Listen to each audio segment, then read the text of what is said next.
There are 2 million people behind bars in America. For the next hour, we open the gates. Lock up. I pray to God that somebody recognizes what's going on here. You know, we in here just rotting away, you know. Today we have about 756 inmates serving a life sentence here at Folsom. I was state raised, federally funded. We're dealing with murderers and rapists, and that's always in the back of my mind. Treat us like slaves up in here, man. Sometimes you just got to do what you got to do, you know, whether you like it or not. A lot of times these inmates just don't get along with each other.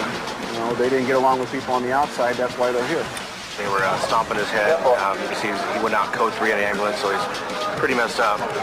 It's like you see around here, it's like this every day. It's the way they lived on the streets, so they're living it inside the walls. Use your imagination, and anything that you can imagine, that's probably what goes on here. You watch horror movies, this is a horror movie. How you doing?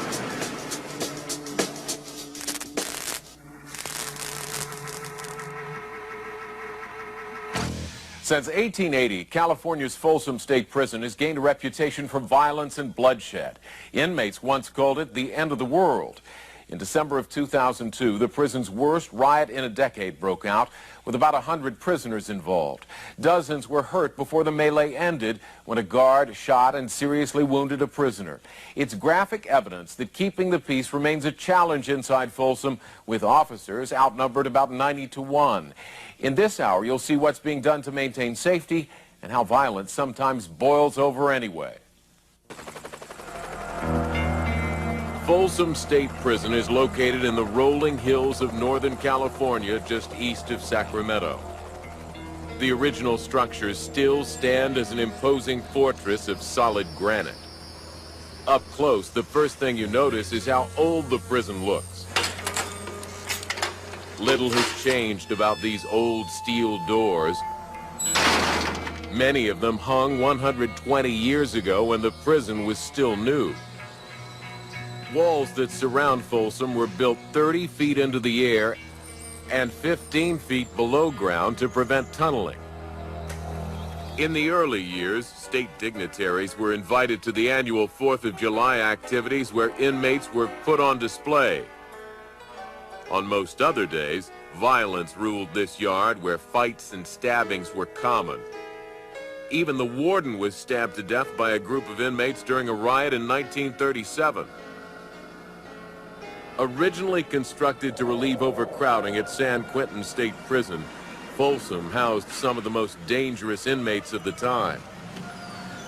Today, its history of a more violent time has not been forgotten. Folsom, just the aura of this place hangs above. It's like a fog hangs over this place. Daniel Bell is a newcomer, only on the yard for 4 months. I mean, you're like totally in awe at the fact that you're actually here, that so many men have died and lost their lives on this very yard right here. At the very spot we're standing, I mean, you know, men have got killed, so it's like you're terrified. No, this is my first time here. Don't like it. I don't like it. A lot of people getting stabbed, you know. I've seen people's throats get sliced. My first night in this building behind me here, when I woke up in the morning to gunshots on the tier, you know. You always have a fear factor when you walk through those gates. Anybody would be lying to you if they told you that they weren't scared when they were in here. There's not anyone who walks into Folsom that looks at those gun-tired, which looks like old European castles, that isn't scared. David Benny Taylor is 60 years old, serving a life sentence for kidnapping and robbery. He entered Folsom Prison in 1975 when it was terrorized by sophisticated killers and gangs. The stabbings have been numerous. Some of them have been right in front of me. And when you see a person die, it sort of makes a change in you forever. The change makes you realize how tenuous life is or how important life is, and how one minute you can be alive and the next minute you can be dead, and it doesn't matter who you are. You can be the warden or you can be an informant. Everything in between can be alive one minute, dead the next minute. That's something you learn when you see these stabbings occur around you. and some of them died. And the code requires that you act like you didn't see it. I can recall those days vividly. We averaged anywhere from 4 to 6 gunshots a day at this prison, and you were constantly carrying a gurney with a wounded man on it. And many times, the man was dead. Lieutenant Tom Ayers, a former Marine, has been a correctional officer at Folsom for 21 years.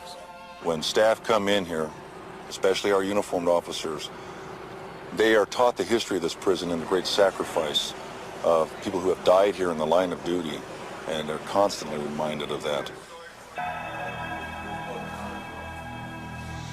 Another reminder of Folsom's grim past is the execution room. The hanging area was right here. In the old days, what they did was they did turns. Down below is some more cells. You got these cells up here. You work your way up to the very last cell. That was the death row cell. Over a period of 40 years, 93 men were hanged at Folsom, and the stay on death row was brief. Each condemned man waited for his turn at the gallows in tiny cells only a few feet away. At the very last cell, day of the execution, they would come in, they would basically put metal over the doors so you could not see it. They would bring the guy out, and then he was hung. The inmates in the cells could only hear the hanging, they were not allowed to see the hanging. Hearing but not seeing what happens around you is a fact of prison life that torments prisoners even today. It's not the feel of being intimidated by another person. It's the sounds, the movements, the keys that rattle. It's silent at night. The yells, the screams. You watch horror movies, this is a horror movie right here. We live it every day. Many of the inmates at Folsom are serving time for violent crimes. Over 700 are serving life sentences for murder. Due to the hazards presented by its archaic design, Folsom no longer qualifies as a level 4 maximum security prison. Therefore, it's been downgraded to a level 2 medium security facility. A level 2 is only a classification score. Within 2-3 seconds, that same individual at level 2 could stab another individual, could assault a staff member, and he has now become a level 4 individual within 10 seconds of his lifetime. People that don't work in a prison don't realize how dangerous it is in here, and a blink of an eye, something can go wrong. A blink of an eye, you can lose your life, or you can be crippled for life. I mean, there's inmates that I don't know for 20 years. Even though we're friendly, we speak, they know me by first name, I know their first name. They walk up on me, I still want to know what they're doing. The inmates who've been here over 20 years are lifers who may never leave. They came in as tough young prisoners and lived amid the violence that continues even now. Officer Darlene Feist is still adapting to working behind the walls of Folsom. I'm not used to being around violence when I started, not that. It really shocked me how cruel and emotionless these people can be. It does get scary sometimes. You hear a lot of the war stories from around here. I've been stabbed. I've had my knee broke. Had back injury first, stabbed. I was assaulted by an inmate in handcuffs. I was stabbed 7 times. If you show the inmates fear, then they're going to go ahead and feed on it. Keeping that fear in control can be difficult inside this 100-year-old prison, because what was state-of-the-art at the turn of a previous century is now the biggest challenge to the officer's safety.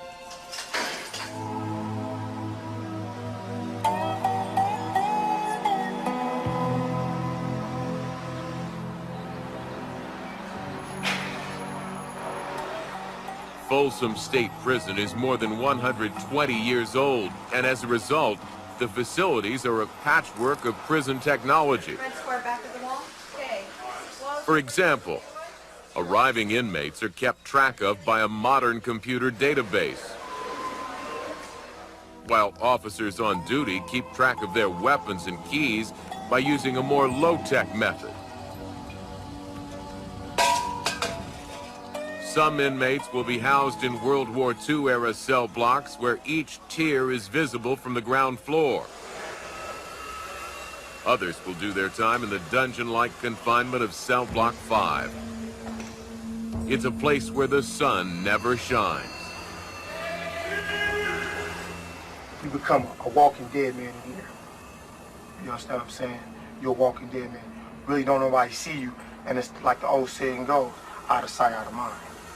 33-year-old inmate Herman Johnson is doing 12 years for a felony drug conviction. He is currently housed in cell block 5. Being here, you lose a lot of things on the outside, and you really find out a lot about people, about coming to prison, you know? Paul Poplin has been to prison several times over the last 10 years for drugs and fighting. You know, this is a big cell, actually, because, you know, the way it's situated with the toilet over here, and yeah, there ain't much to them. You know, I guess it ain't that bad here. You know, could be worse. Been in worse. Like being in a cage, basically. That's why I try and stay out as much as possible, you know what I mean? I go out to the yard, and then when I come back from eating, I try and avoid my unlock. That way I'm only in there from 8:30 at night till about 7:30 in the morning. And then I'm out the rest of the day. Donald Avila is serving a 4-month sentence for parole violation. Just a bunch of guys living together. Somebody's going to get on your nerves, and you're going to get on somebody's nerves one of these days, you know what I mean?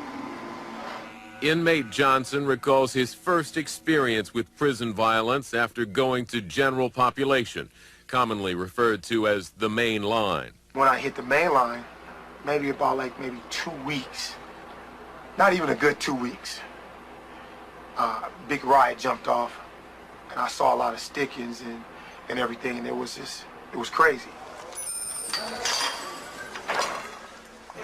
And we do have a lot of blind spots. It made it a little bit difficult for us as far as observation if in fact when something happened, such as a riot or we had some type of altercation. The officers are at the end of the tiers for visibility, however, still makes it difficult in reference to observations, especially 150 yards down the tiers. Sergeant Rudy Carmona supervises cell block 5, one of the oldest operating prison structures in the United States. To walk up to a cell, to look, to see what is going on, he has to sometimes look inside. So it puts us a close proximity to whomever is inside here. And sometimes could be dangerous. He could spear you through these holes, and they just make the antiquated type out of a rolled newspaper with a blade at the end of it. And very simply could be done that, stabbed in the face, in the side, and so forth. Officers in newer prisons avoid the hazard of getting close to inmate doors. The newer prisons are now all automated with button control. One officer could actually control up to 100, 200 cell doors at one given time. Here in this unit, every individual door has to be opened by key. Every single door. The doors must be locked and unlocked several times a day as inmates are released to the yard. To do so, 2 staff officers snake their way through narrow passageways and the central corridor, 160 yards long. In the process, they can find themselves surrounded by hundreds of inmates. There's too many inmates out. We're just on hold right now. Chow hall only. They try to keep it minimal in that dog run to how many inmates are in there, so we keep a clear path if something does happen to where we can get through. I believe that the #1 skill you really, really need in here is communication skills. If you can't communicate with these inmates, then you're going to have problems. As this is an old facility, this is not electric power doors, it's all key. And we're walking these tiers with hundreds of inmates every day. And these officers are face to face with these inmates. Inmates can change just like that. And so you can't let your guard down. Warden Diana Butler knows the importance of communicating with inmates. She's only one of 11 female wardens in California, and with 20 years of service, she knows what to look for. One thing you develop when you work here is how to read the inmates. If you go on to an exercise yard, a lot of times they will have magazines inside of their jackets. And of course that is to stop any potential violence such as stab wounds or something. And if they appear nervous, then you know you better bring some other officers over and kind of find out what's happening and why are they nervous. And that's why inmates are watched and counted all day long.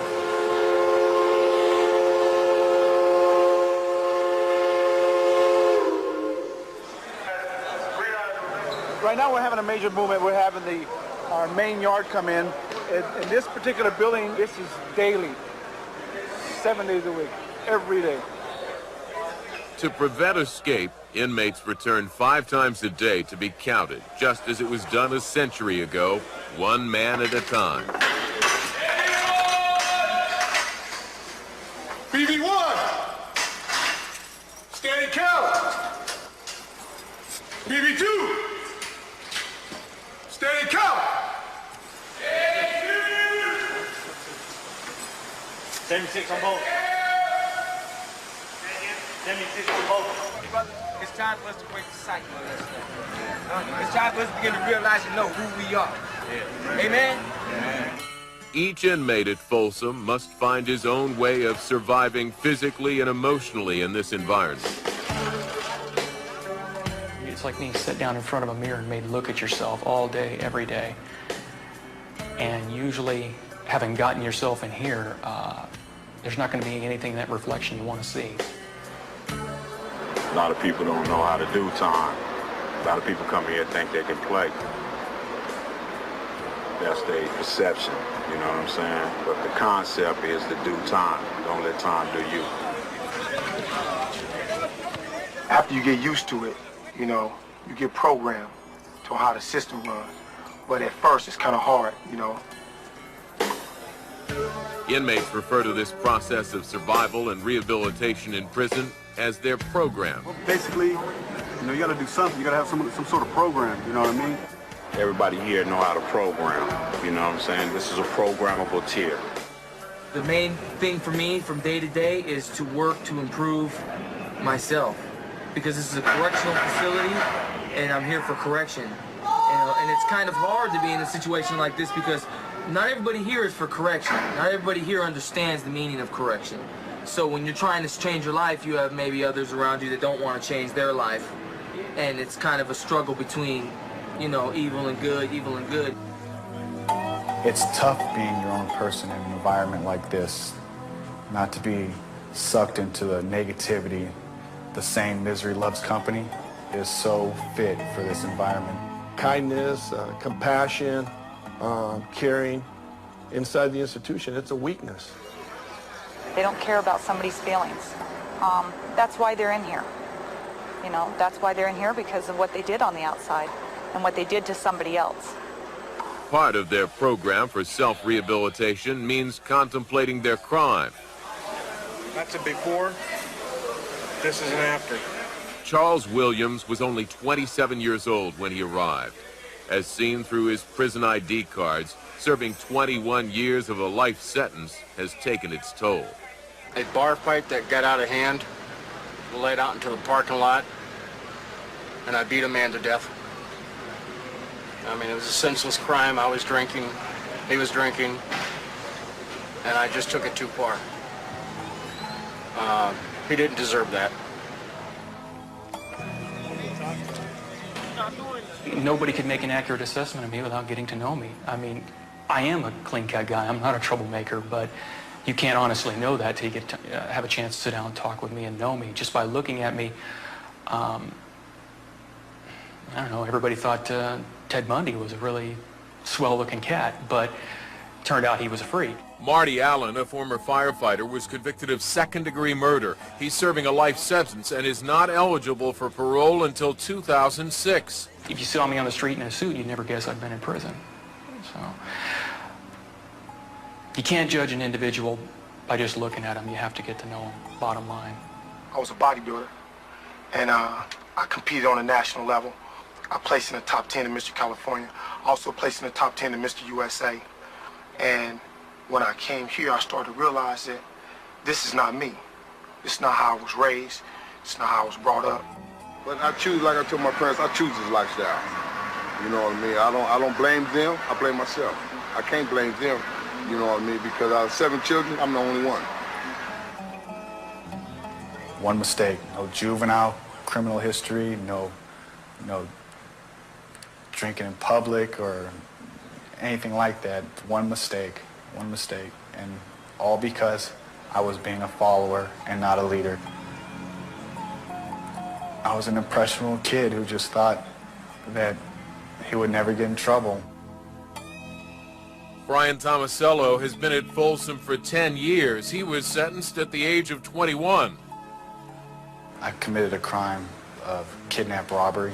Jewelry store owner went in to the home invasion, took the safe, and the purpose of the whole crime was to go to the jewelry store, and it didn't work out like that. And the guys, I was the youngest one in the crowd, so the most impressionable one. And the thing is I was basically the one who took the fall. So, if you can just, it's kind of, it's sad. I still get choked up thinking about it now because I wish I could just take everything back. Brian Tomasello was sentenced to life. He is not eligible for parole until 2006. One of the most important aspects of prison life is time spent in the yard. At Folsom State Prison in California, over 1,000 inmates can be on the yard at any given time. It's a central meeting place where prisoners work out their aggressions and interact with other inmates. But it's also the flashpoint when violence breaks out, as witnessed while MSNBC's cameras were in the yard. This is my life. I'm state raised, federally funded. Treat us like slaves, man. Treat us like slaves up in here, man. You see around here, it's like this every day.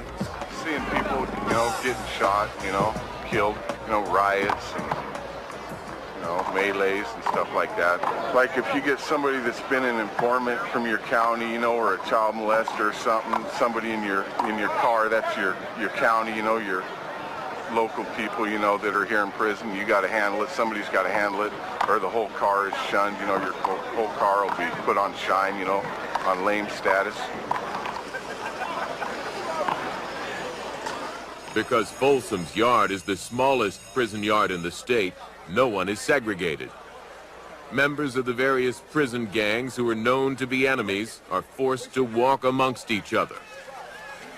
If I can describe it and sum it up in one word, I would say it's like a big toilet waiting to be flushed. Come here, both of you. Hey, you two, come here. What building you in? What building you in? Okay, you go to 5-count gate, tell them you're going home. You go to 1-count gate, tell them you're going home. You don't do that on my yard, you know that. He threw an inappropriate sign denoting a praise of Nazism and promoting that type of racist behavior and attitude that we will not tolerate here.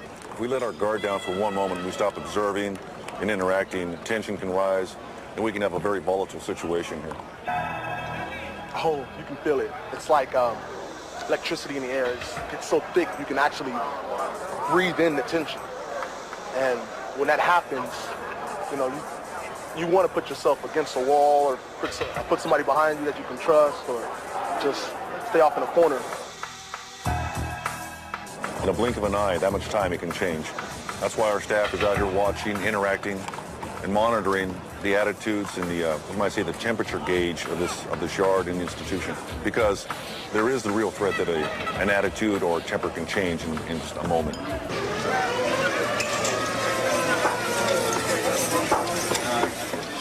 And tempers did flare while MSNBC's cameras were in the yard.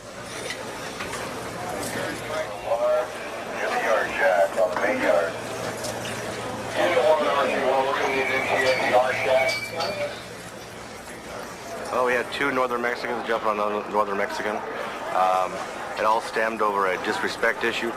Yesterday, they beat him up over here in front of the art shack. The guy that beat him up was about the victim's age. This guy I know is in his 60s. Apparently, the Northern Mexicans felt business wasn't handled properly. So therefore, today they sent over guys about a third his age. The guys that beat him up today are probably early 20s, late teens. What you saw here today was actually in a battery. They were stomping his head. You can see he was pretty messed up.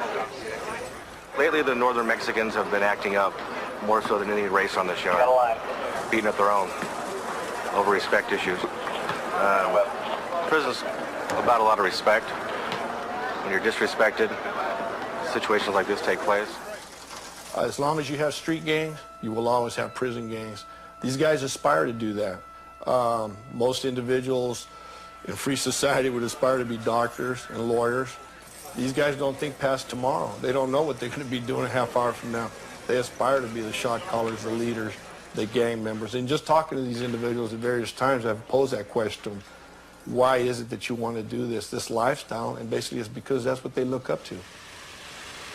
The inmate who was attacked will survive because of quick response from prison staff on the yard. If they comply to your orders, they get down, you cuff them, bring them to the custody complex, interview them from there. If not, then sometimes force is used, baton, pepper spray. In this situation, there was no weapons involved, therefore the gunners didn't have a reason to shoot. The 2 inmates responsible for the attack were found guilty of battery and received 180 days added to their sentences. Anytime prisoners are involved in assaults with other inmates or staff, they are placed in administrative segregation, or AD-SEG. Officer Jeremy Packard works on AD-SEG, where inmates are locked down and watched 23 hours a day, 7 days a week. You always have to stay alert. You never know what an inmate's doing. You never know what he's thinking. That's why you have partners. Your partner watches what you're doing, and you're watching what your partner's doing for protection. Anytime an inmate comes out of the cell, he has to be strip searched, handcuffed, and escorted with 2 officers. For their own protection, all correctional staff are required to wear protective gear while working in the AD-SEG unit. The face shield is worn to protect us against possible gassing when inmates throw urine or feces at the officers. This is a side handle baton. It's used to escort inmates when we take them outside the building. The inmate getting escorted is handcuffed, and he can't protect himself. So if other inmates are going to jump him, we have to protect him. The protective gloves we wear in case we come in contact with blood or other bodily fluids when we're searching a house, or if the inmate has it on him when we touch him. We also wear a protective vest where it's stab-proof. Inmates use elastic out of their waistbands from their boxers, and can use it like a bungee and shoot metal objects out at us if they're able to get a hold of it. Administrative segregation is not the only area of Folsom where officers are at risk.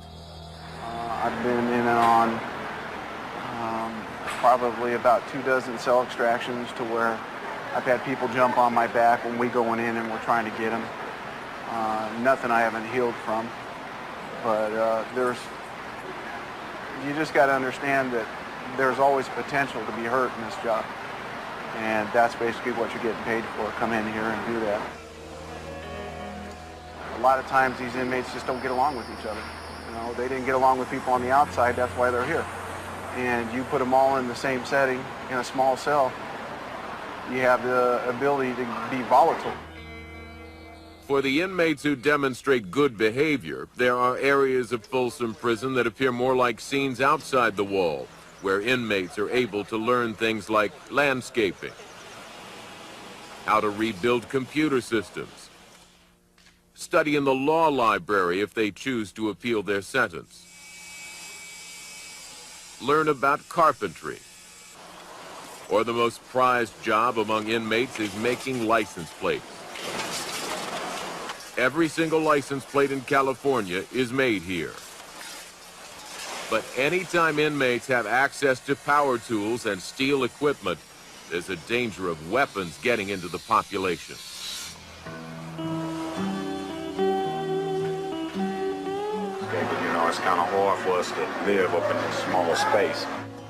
Well, most of my laundry I do in the cell. Like I said, it all depends what your celling is like. Now, if you got a messed up celling, you're not going to want to be in here with him. You know what I mean? Because it's too much animosity.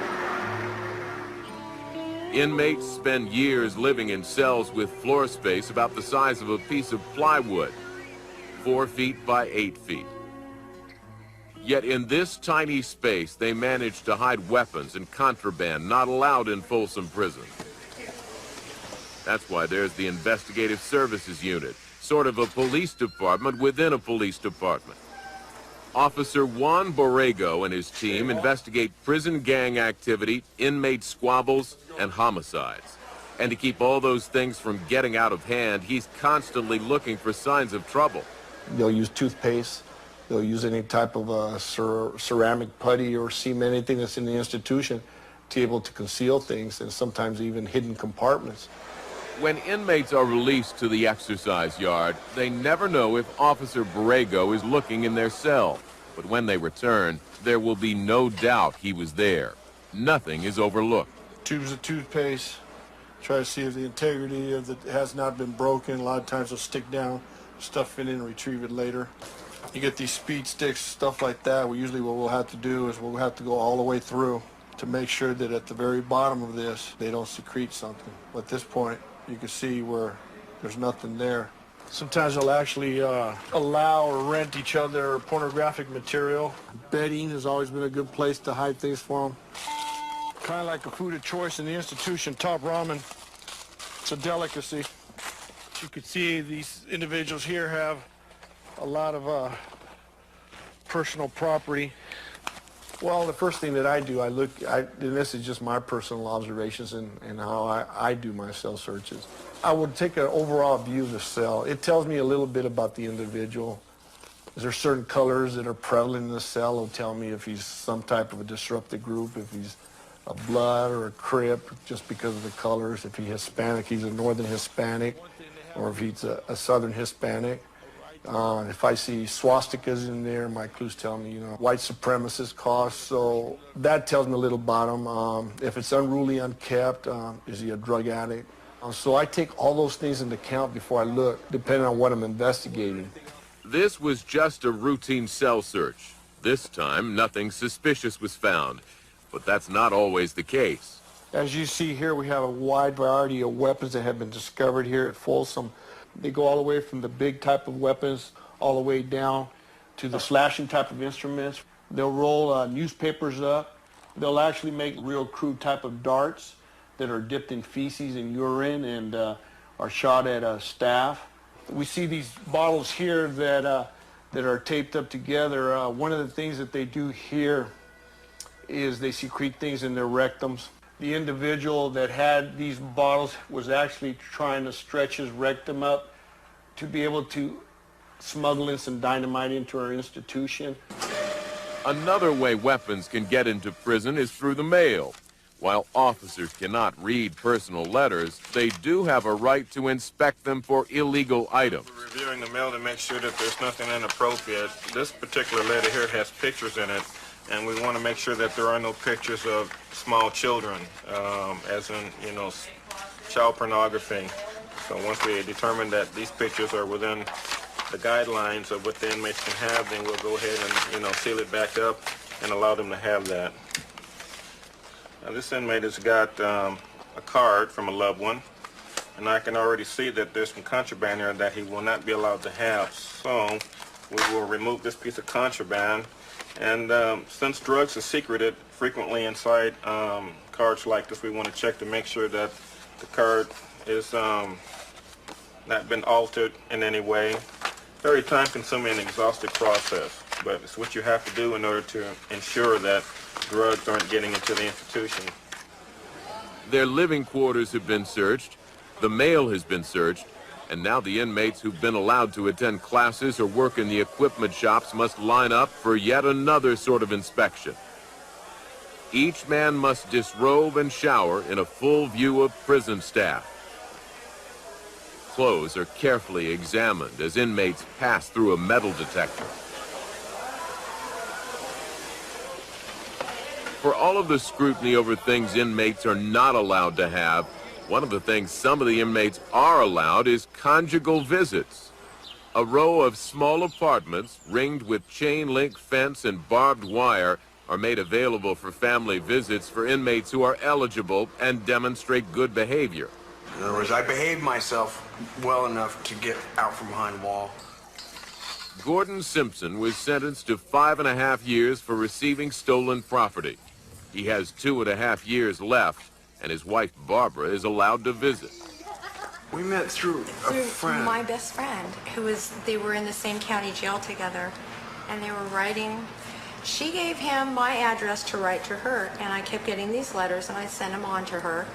But I got these really good vibes from his letters, and I'd never written a stranger in my life, and I wrote him. You know, we just wrote back and forth.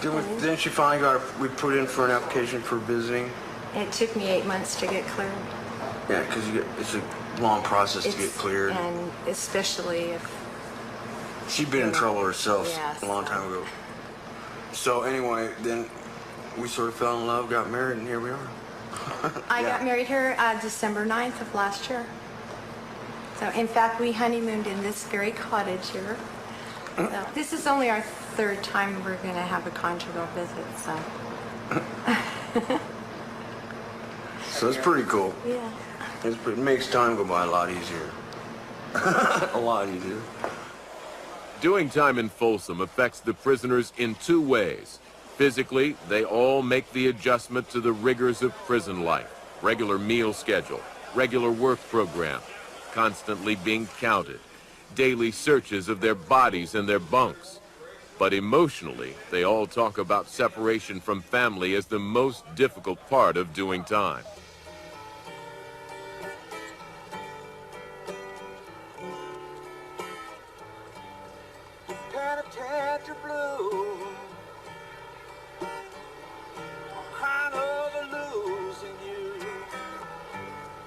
For many of the inmates doing time in Folsom, it's not their first lockup. This is my fifth penitentiary. I've been all around, yeah. I've been in the system for a while. Soledad, Tracy, Solano, Jamestown, and then now here. And many of these inmates are simply resigned to prison as a way of life. Yeah, I'll probably come back once or twice on a violation.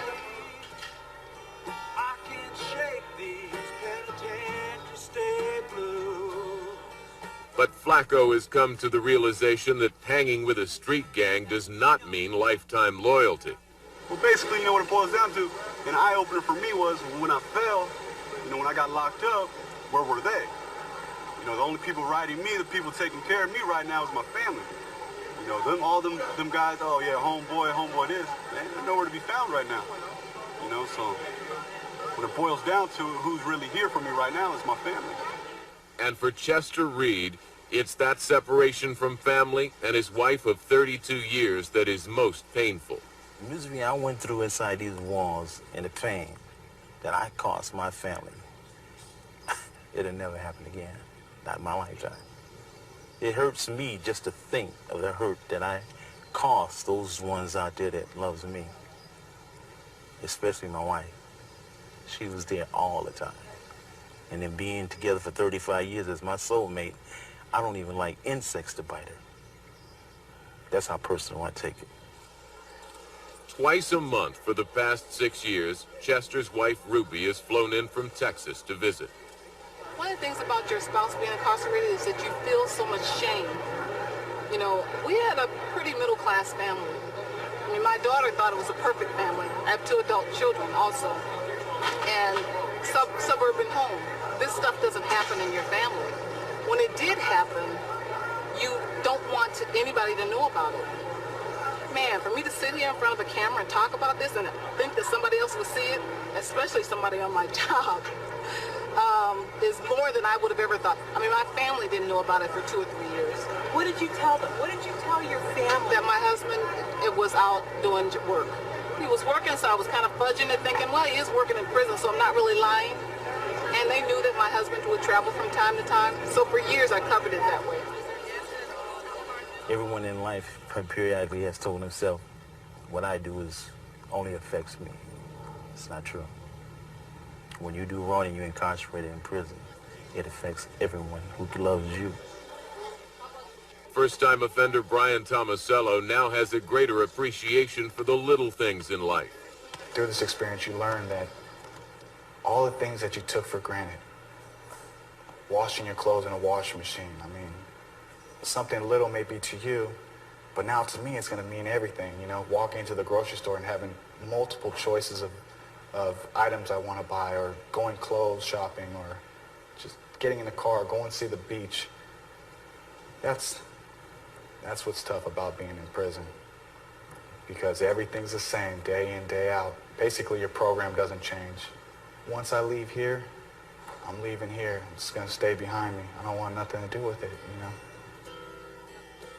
Flacco came to Folsom Prison in his teens and hopes he can overcome the stereotype of his street gang background. I came to prison right when I turned 18, you know, and I'm missing the best years of my life, you know. So, you know, it opened my eyes a lot, you know what I mean? Being away from my family and all that. I mean, that's the most precious thing to me is my family. You know what I mean? I'm sure people, they're going to be watching this, they're going to look at us, they're going to look, you know, these guys look like criminals. They look like, you know, look at this guy, he got his ink all over him and that. Shouldn't be let out. Yeah, you know what I mean? But that's on them, you know what I mean? That's on them. I got a beautiful girl in my life. She sees all this, she sees, you know, when she sees all this, she don't buy it, you know what I mean? She don't trip on it. My main priority is to get a job, and just, you know, find myself a little corner, you know what I mean? Do my little thing, you know, got my girl, basically it. You know, retire old ties with my family, and that's pretty much it. Stay away from old friends.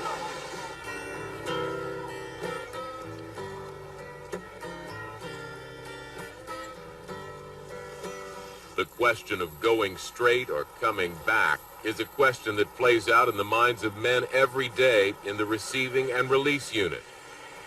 Here, there's an ebb and flow of new inmates checking into the system while other inmates are there to pack up and move on. On this day, Anthony Nelson is going back to his food distribution company in Lake Tahoe after a year in Folsom. And 23-year-old Jesus Acosta, a gang member from East LA, is being released after serving 4 months. First name? Jesus. See you when you come back. Yeah, right. Come back. All right. I'll still be here. It's true, you never know. That's why you gotta be careful. It's kind of good because you know that you're gonna come right back if you're not on your toes out there. It's easy to get in trouble. Come right back. Will they be back? Young Jesus has been in prison once before. And for Anthony, this was his 4th time behind bars. One day you'll find me on the main streets. I'll be the one who's looking square. Oh, yeah. If the goal of prison is to deter, punish, and rehabilitate criminals, maybe Folsom is doing something right. In the past 10 years, Folsom inmates have provided about 1.5 million hours of community service. At that rate, in a single year, the labor saves community agencies over $2.5 million. The true test is whether these inmates can continue using the skills they learned inside Folsom to help their community once they are released. For MSNBC Investigates, I'm John Siegenthal. To subscribe to our MSNBC Primetime newsletter or for information on upcoming programs, go.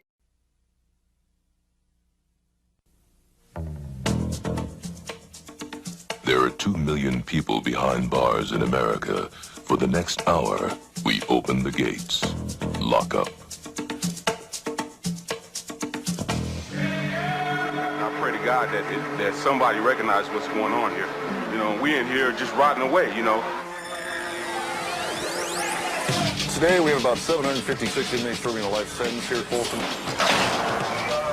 I'm state raised, federally funded. We're dealing with murderers and rapists, and that's always in the back of my mind. Treat us like slaves up in here, man. Sometimes you just got to do what you got to do, you know, whether you like it or not. A lot of times these inmates just don't get along with each other. You know, they didn't get along with people on the outside, that's why they're here. They were stomping his head. You can see he went out code 3 in the ambulance, so he's pretty messed up.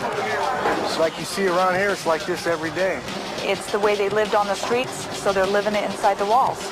Use your imagination, and anything that you can imagine, that's probably what goes on here. You watch horror movies? This is a horror movie. How you doing?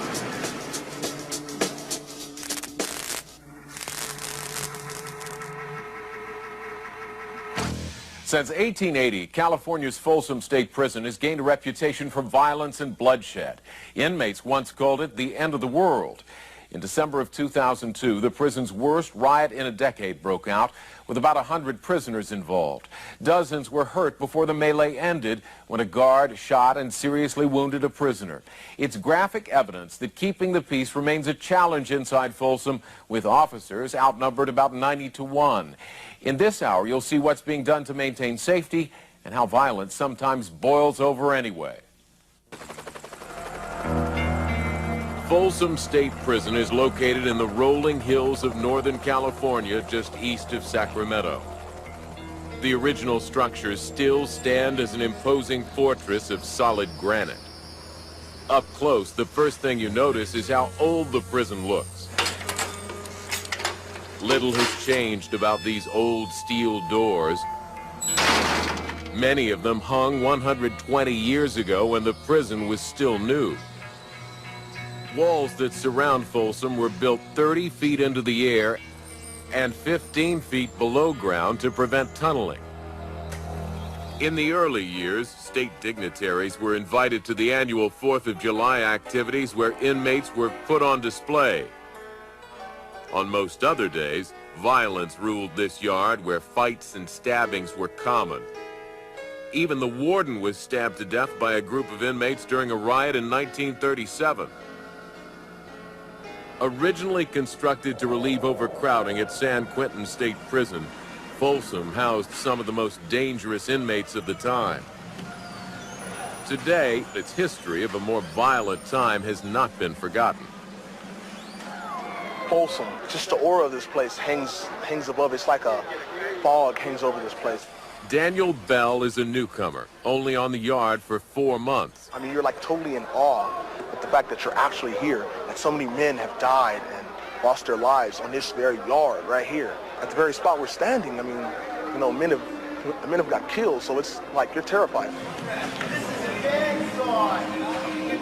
No, this is my first time here. Don't like it. I don't like it. A lot of people getting stabbed, you know. I've seen people's throats get sliced. My first night in this building behind me here, when I woke up in the morning to gunshots on the tier, you know. You always have a fear factor when you walk through those gates. Anybody would be lying to you if they told you that they weren't scared when they were in here. There's not anyone who walks into Folsom that looks at those gun tires, which looks like old European.